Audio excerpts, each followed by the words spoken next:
ఈరోజు దేవుని వాగ్దానం. అంతటా యేసు పడవనెక్కి సరస్సు దాటి తన పట్టణమునకు వచ్చెను. అప్పుడు కొందరు పడవపై పడియున్న పక్షవాత రోగినొకనిని ఆయన యొద్దకు తీసుకొని వచ్చిరి. వారి విశ్వాసమును గమనించి ఆ రోగితో, కుమారా, ధైర్యము వహింపుము, నీ పాపములు పరిహరింపబడినవి అని యేసు పలికెను. మత్తయి సువార్త 9వ అధ్యాయం 1వ వచనం. ఈ వాక్యం మనకు ఏం చెబుతున్నదంటే, మన సమస్య ఎంత పెద్దదైనా మన విశ్వాసం యేసు దగ్గరకు మనల్ని తీసుకెళ్తుంది. పక్షవాత రోగిని చూసిన యేసు ముందుగా అతని పాపాలను క్షమించి అతని జీవితానికి నిజమైన స్వస్థతను ఇచ్చారు.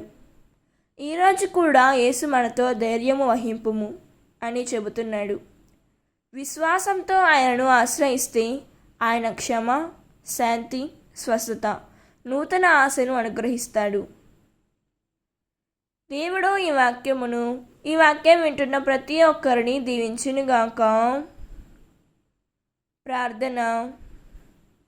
పరలోక తండ్రి, నా బలహీనతలన్నిటినీ నీ సన్నిధికి తీసుకొస్తున్నాను. ప్రభువా, నా పాపాలను క్షమించి నా హృదయాన్ని శుద్ధి చేయుము తండ్రి. ప్రతి పరిస్థితుల్లో ధైర్యంగా నిన్ను నమ్మే విశ్వాసాన్ని నాకు అనుగ్రహించుము తండ్రి. నీ సమాధానంతో, స్వస్థతతో, కృపతో నా జీవితాన్ని నింపుమని యేసుక్రీస్తు నామములో అడిగి వేడుకుంటున్నాం తండ్రి.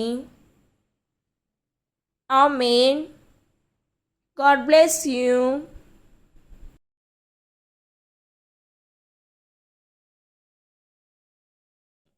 దయాళమై సంపూర్ణ అధికారమున్న యేసు ప్రభువును నేను స్తుతిస్తున్నాను.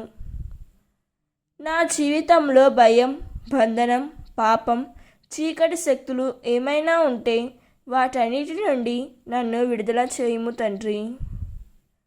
యేసయ్యా, నీ సన్నిధిలో నిలిచే ధైర్యాన్ని, పవిత్రమైన జీవితాన్ని నాకు అనుగ్రహించుము.